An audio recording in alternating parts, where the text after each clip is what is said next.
بسم اللہ الرحمن الرحیم۔ السلام علیکم میرے پیارے دوستوں۔ قوم لوط جنہوں نے ایسی برائی کو ایجاد کیا جو ان سے پہلے دنیا میں کسی قوم نے ایجاد نہ کیا تھا، ایسی بدکاری جو دنیا کی کسی تاریخ میں نہ ملتی ہے۔ اس قوم نے ایسا کیا کام کیا تھا اور ان کا کیا انجام ہوا تھا؟ حضرت لوط علیہ السلام اللہ کے ایک برگزیدہ نبی تھے۔ آپ کے والد کا نام ہاران تھا جو تابش کے بیٹے تھے۔ آپ کی پیدائش عراق کے قدیم شہر اور میں ہوئی تھی۔ اس شہر میں حضرت ابراہیم علیہ السلام کا مسکن تھا۔ دراصل حضرت لوط علیہ السلام کے والد ہاران حضرت ابراہیم علیہ السلام کے سگے بھائی تھے، یعنی حضرت لوط علیہ السلام حضرت ابراہیم علیہ السلام کے بھتیجے تھے، کیونکہ حضرت لوط علیہ السلام کے والد ہاران بچپن میں ہی انتقال کر چکے تھے، تو حضرت ابراہیم علیہ السلام نے حضرت لوط علیہ السلام کو بیٹا بنا کر پالا تھا۔ آپ حضرت ابراہیم علیہ السلام پہ سب سے پہلے ایمان لانے والوں میں سے شامل ہیں۔ حضرت ابراہیم علیہ السلام کے زمانے میں اہل سدوم کی رہنمائی کے لیے نبوت کے منصب پہ فائل ہوئے۔ حضرت لوط علیہ السلام کے بہت سارے معجزات ہیں۔ آپ جس وقت بارش کے لیے دعا کرتے تھے تو آسمان بادلوں سے بھر جاتا تھا اور بہت ساری بارش ہوتی تھی۔ حضرت لوط علیہ السلام جس پتھر پہ سر رکھ کر سوتے تھے اس پتھر پہ آپ کے سر مبارک کا نشان بن جاتا تھا۔ سدوم وہ علاقہ تھا جہاں حضرت لوط علیہ السلام مبعوث فرمائے گئے۔ سدوم کے آس پاس 5 نہایتی خوبصورت شہر آباد تھے، جن میں سے ہر ایک کی آبادی 1,00,000 نفوس سے زیادہ ہی تھی۔ یہ علاقے نہایتی سرسبز اور شاداب اور قدرت کی فیاضی کا حسین پہکار تھے۔ یہاں باغات کی کثرت تھی۔ لہلہاتی کھیتیاں یہاں کی ضروریات سے کچھ زیادہ ہی تھیں۔ اردن، شام اور اسرائیل کے درمیان بسا ہوا یہ علاقہ نہایتی خوبصورت تھا۔ وہاں طرح طرح کے اناج، پھل، میوے باکثرت پیدا ہوتے تھے۔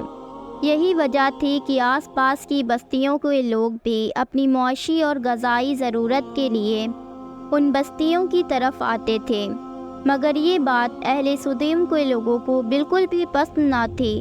ان کے خیال میں ان کے سدوم میں پیدا ہونے والے پھل، اناج اور میوے اور سبزیوں پر صرف ان کا ہی حق تھا۔ وہ لوگ نہیں چاہتے تھے کہ دوسری بستیوں کے لوگ بھی ان کے علاقے میں آئیں۔ ایک دن سدوم کے لوگ اس بات پہ غور اور فکر کر رہے تھے کہ باہر سے آنے والے لوگوں کو سدوم میں آنے سے کیسے روکا جائے، کہ ابلیس ایک بزرگ کی شکل میں ان کی محفل میں آیا اور کہا کہ اگر تم ان لوگوں سے اپنا پیچھا چھڑانا چاہتے ہو تو میرے کہنے پہ عمل کرو۔ اس اجنبی بزرگ کی بات ان لوگوں نے بڑی ہی توجہ سے سنی۔ ابلیس نے کہا میں کل بتاؤں گا۔ دوسرے دن ابلیس ایک خوبصورت اور جوان لڑکے کے بھیس میں آیا اور انہیں اپنی عورتوں کے بجائے مردوں کے ساتھ فعل بد کرنا سکھایا۔ ابلیس نے کہا اگر تم ان بستیوں کے لوگوں سے نجات چاہتے ہو، ایسا کرو کہ جب بھی کوئی شخص تمہارے علاقے میں آئے تو تم لوگ اس کے ساتھ زبردستی اپنی خواہش پوری کرو۔ اس طرح یہ لوگ اس بستی میں آنا چھوڑ دیں گے۔ ان افسانی خواہشات کے لیے مردوں سے بدفعلی اس قوم کا دستور بن گیا تھا۔ یہاں بے حیائی عام ہو گئی تھی۔ بکمرہ، سردار، رؤسا، ہر طبقے میں گھر گھر یہ عمل پھیل گیا تھا۔ بھری محفل میں لوگ اس فحاشی کے کام کو بہت خوش ہوتے تھے۔ کوئی بھی محفل اس کام کے بغیر ادھوری سمجھی جاتی تھی۔ خاص کر مسافروں میں سے کوئی خوبصورت لڑکا ہوتا تو یہ لوگ اسے اپنا شکار بنا لیتے تھے۔ تلمود میں لکھا ہے کہ اہل سدوم اپنی روزمرہ کی زندگی میں سخت ظالم، دھوکے باز اور بد معاملہ تھے۔ کوئی مسافر ان کی بستی سے باخیریت نہ گزر سکتا تھا، کوئی غریب ان کی بستی سے ایک روٹی کا ٹکڑا نہ پا سکتا تھا، اور ہاں ایسا ہوتا تھا کہ باہر کا آدمی ان کی بستی میں فاقوں سے مر جاتا تھا اور یہ اس کے کپڑے اتار کے اس کو برہنہ دفن کر دیتے تھے۔ اپنی وادی کو انہوں نے ایک باغ بنا رکھا تھا جس کا سلسلہ میلوں تک پھیلا ہوا تھا۔ باغ میں وہ بے حیائی اور بدکاری کے ساتھ اعلانیہ اور بدکاریاں کیا کرتے تھے۔ حضرت لوط علیہ السلام نے انہیں توحید کی دعوت دی اور اس بدکاری سے، گناہ سے توبہ کرنے کا انہیں حکم دیا۔ حضرت لوط علیہ السلام نے کہا تم بے حیائی کیوں کرتے ہو؟ کیا تم عورتوں کو چھوڑ کے مردوں کی طرف لذت حاصل کرنے کے لیے جاتے ہو؟ حقیقت یہ ہے کہ تم احمق لوگ ہو۔ حضرت لوط علیہ السلام اہل سدوم کو دن اور رات نصیحت کیا کرتے تھے، لیکن قوم پر اس کا کوئی اثر نہ ہوا، بلکہ وہ فخریہ انداز میں اس کام کو کیا کرتے تھے۔ انہیں حضرت لوط علیہ السلام کا سمجھانا بھی برا لگتا تھا، لہٰذا انہوں نے صاف صاف کہہ دیا کہ اگر تم اسی طرح سے ہم لوگوں کو کہتے رہے اور ہمارے کاموں میں مداخلت کرتے رہے تو ہم تمہیں اپنے شہر سے نکال دیں گے۔ حضرت لوط علیہ السلام نے نصیحت اور تبلیغ کا سلسلہ جاری رکھا، لہٰذا ایک دن اہل سدوم نے خود ہی عذاب الہی کا مطالبہ کر دیا۔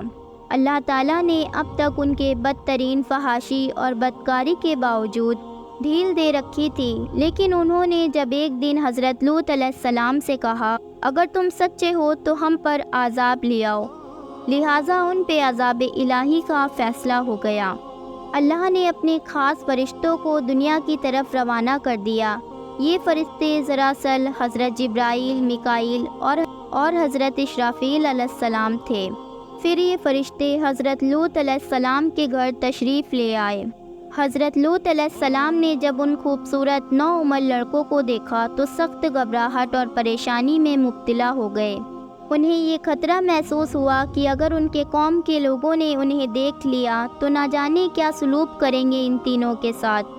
حضرت لوط علیہ السلام کی بیوی کا نام وائلہ تھا، اس نے آپ پر ایمان نہ لایا تھا اور وہ دراصل منافقہ تھی، وہ کافروں کے ساتھ تھی، لہٰذا اس نے جا کر اہل سدوم کو یہ خبر دے دی کہ لوط کے گھر نوجوان لڑکے ٹھہرے ہوئے ہیں۔ یہ سن کر بستی والے دوڑتے ہوئے حضرت لوط علیہ السلام کے گھر پہنچے۔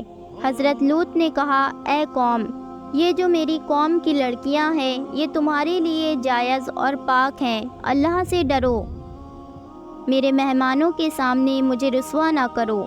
کیا تم میں سے کوئی بھی شائستہ آدمی نہیں ہے؟ حضرت لوط علیہ السلام کی بات سن کر وہ لوگ بولے ہمیں تمہاری بیٹیوں سے کوئی چاہت نہیں ہے، جو ہماری اصل چاہت ہے اس سے تم بخوبی واقف ہو۔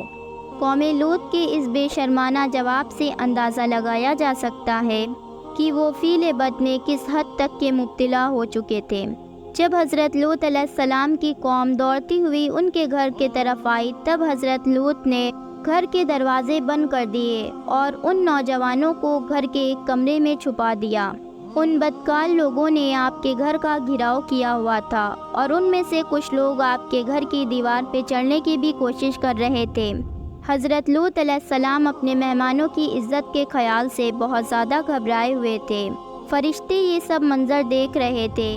جب انہوں نے حضرت لوط علیہ السلام کی بے بسی اور پریشانی کا یہ منظر دیکھا تو حقیقت سے پردہ اٹھاتے ہوئے کچھ اس طرح فرمایا اے لوط، ہم تمہارے رب کے بھیجے ہوئے فرشتے ہیں، یہ لوگ ہرگز تم تک نہیں پہنچ سکیں گے، ابھی کچھ رات باقی ہے، تم اپنے گھر والوں کو لے کر چل دو اور تم میں سے کوئی شخص بھی پیچھے مڑ کے نہ دیکھے۔ اہل سدوم حضرت لوط علیہ السلام کا گھر کا دروازہ توڑنے پہ بضید تھے، لہٰذا حضرت جبرائیل علیہ السلام نے گھر سے باہر نکل کے اپنے پر کا ایک کونا ان کے اوپر مارا، جس سے ان سب کی آنکھوں کے ڈھیلے باہر نکل آئے اور بشارت ظاہر ہو گئی۔ یہ خاص عذاب صرف ان لوگوں کو پہنچا جو حضرت لوط علیہ السلام کے پاس بد نیتی سے آئے تھے۔ حضرت لوط علیہ السلام حقیقت حال جان کر مطمئن ہو گئے اور اپنے گھر والوں کے ساتھ رات کو ہی نکل کھڑے ہوئے۔ ان کی بیوی بھی ان کے ساتھ تھی، لیکن کچھ دور جا کر وہ واپس اپنی قوم کی طرف پلٹ گئی اور اپنی قوم کے ساتھ ہی جہنم رسید ہو گئی۔ صبح کا آغاز ہوا تو حضرت جبرائیل علیہ السلام نے اللہ کے حکم سے بستی کو اپنے پروں سے اکھاڑ دیا اور اپنے بازو پہ رکھ کر آسمان پہ چڑھ گئے، یہاں تک کہ آسمان والوں نے بستی میں کتے کی بھونکنے اور مرغے کی بولنے کی آوازیں سنی، پھر اس کو زمین پہ دے مارا۔ اس کے بعد ان پر پتھروں کی بارش ہوئی، ہر پتھر پہ مرنے والوں کا نام لکھا ہوا تھا۔ جب یہ پتھر ان کو لگتے تو سر پاچ پاچ ہو جاتے۔ صبح سویرے لگنے والا یہ عذاب اشراق تک پوری بستی کو نیست اور نابود کر چکا تھا۔ قوم لوط کی اس انتہائی خوبصورت بستیوں کو اللہ نے ایک بدبودار جھیل میں تبدیل کر دیا، جس کے پانی سے دنیا میں کوئی بھی فائدہ اٹھایا نہیں جا سکتا۔ سمندر کے اس خاص حصے میں کوئی جاندار جانور، مچھلی، مینڈک وغیرہ نہیں رہ سکتے ہیں، اس لیے اسے ڈیڈ سی یعنی بحر مردار کہا جاتا ہے، جو اسرائیل اور اردن کے درمیان واقع ہے۔ ماہرین آثار نے 10 سالوں کی تحقیق اور جستجو کے بعد اس تباہ شدہ شہر کو دریافت کیا تھا۔ تحقیقات سے پتہ چلا تھا کہ اس شہر میں زندگی بالکل ختم ہو چکی ہے۔ اہل سدوم، جنہیں پتھر بنا دیا گیا تھا، ان کے بت ابھی تک کے بحر مردار کے پاس موجود ہیں، جو تا قیامت لوگوں کے لیے ایک عبرت ہے۔ روایتوں کے مطابق ایک مرتبہ حضرت سلیمان علیہ السلام نے شیطان سے پوچھا، اللہ کے نزدیک سب سے بدترین عمل کیا ہے؟ ابلیس نے بولا، جب مرد مرد سے بدفعلی کرے اور عورت عورت سے خواہش پوری کرے۔ حضرت ابن عباس سے روایت ہے کہ رسول اللہ صلی اللہ علیہ وسلم نے ارشاد فرمایا کہ اس شخص پہ اللہ پاک کی لعنت ہو جو قوم لوط والا عمل کرے۔ امید کرتی ہوں دوستوں کہ آپ کو یہ واقعہ پسند آیا ہوگا۔ ویڈیو پسند آیا ہو تو ویڈیو کو ایک لائک کر کے شیئر ضرور کیجیے گا۔ میرے چینل پہ نئے ہیں تو میرے چینل کو سبسکرائب کر دیجیے ایسی اور مزید ویڈیو دیکھنے کے لیے۔ پھر ملتی ہوں انشاءاللہ ایک نئی ویڈیو کے ساتھ۔ اللہ حافظ۔